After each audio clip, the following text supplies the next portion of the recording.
Hi everyone. So this week at school we've been reading Wombat Stew, but a few of my students have requested to read it again, so I thought I would post it on my YouTube channel. So we're gonna go ahead and read Wombat Stew. I hope you enjoy.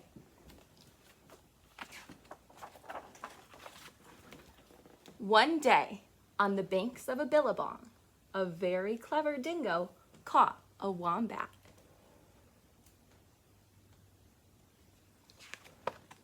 And decided to make wombat stew, gooey, brewy, yummy, chewy wombat stew.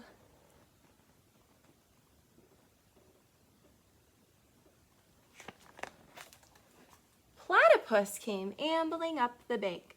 "Good day, Dingo," he said, snapping his bill. "What is all that water for?" "I'm brewing up a gooey chewy stew with that fat wombat," replied Dingo with a toothy grin.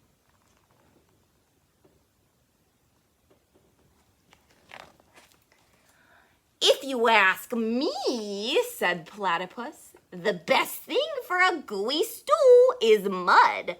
Big blops of billabong mud." "Blops of mud?" Dingo laughed. "Aha! What a good idea! Righto, in they go." So Platypus scooped up big blops of mud with his tail and tipped them into the billy can.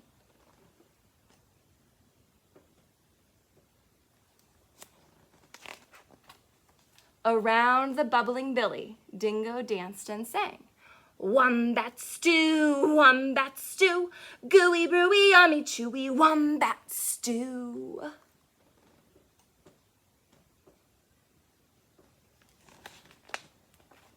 Waltzing out from the shade of the ironbarks came Emu. She arched her graceful neck over the brew. "Oh ho, Dingo," she fluttered. "What have we here?" "Gooey, chewy wombat stew," boasted Dingo. "If only it were a bit more chewy," she sighed. "But don't worry, a few feathers will set it right." "Feathers?" Dingo smiled. "That would be chewy." Righto, in they go. So into the gooey brew, Emu dropped her finest feathers.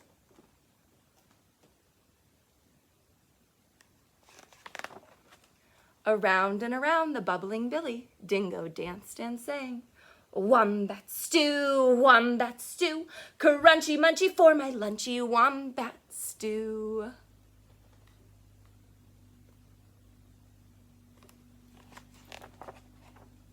Old Blue Tongue the lizard came sliding off his sun-soaked rock.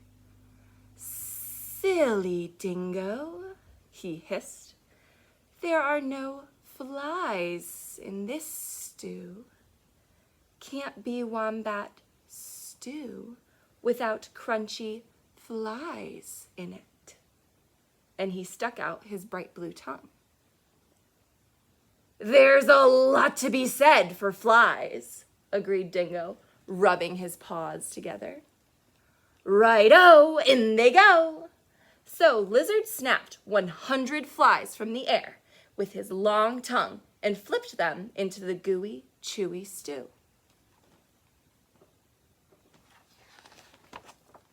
Around and around and around the bubbling billy, Dingo danced and sang.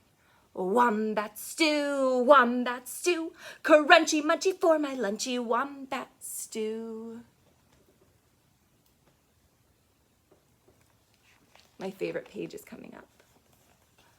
Up through the red dust popped Echidna. "Wait a bit, not so fast," he bristled, shaking the red dust from his quills. "Now, I've been listening to all this advice, and take it from me, for a munchy stew, you need slugs and bugs and creepy crawlies."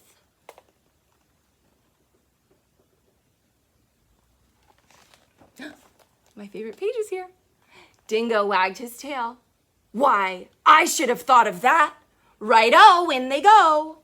So Echidna dug up all sorts of creepy crawlies and dropped them into the gooey, chewy, crunchy stew. Look at all the different colors of all these bugs. Creepy.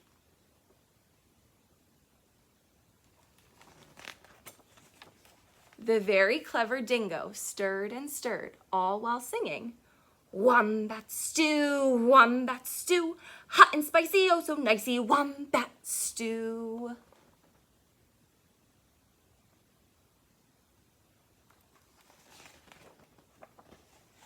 Just then, the sleepy-eyed koala climbed down the scribbly gum tree. "Oh, look here," he yawned.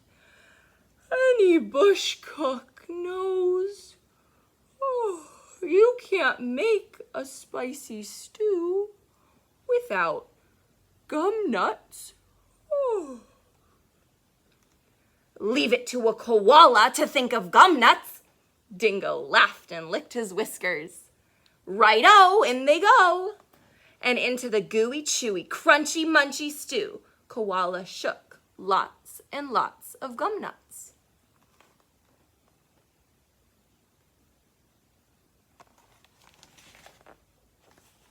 "Aha!" cried Dingo. "Now my stew is missing only one thing." "What's that?" asked the animals. "That fat wombat." "Wait! Stop! Hang on, Dingo! You can't put the wombat into the stew yet!"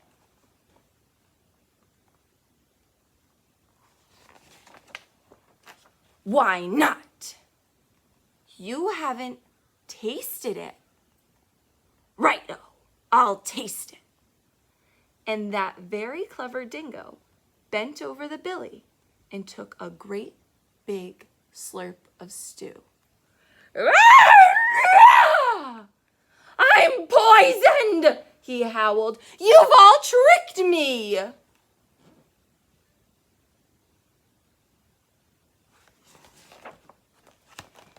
And he dashed away deep into the bush, never again to sing, "Wombat stew, gooey, brewy, yummy, chewy, wombat stew."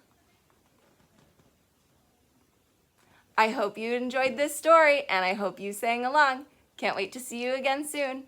Bye!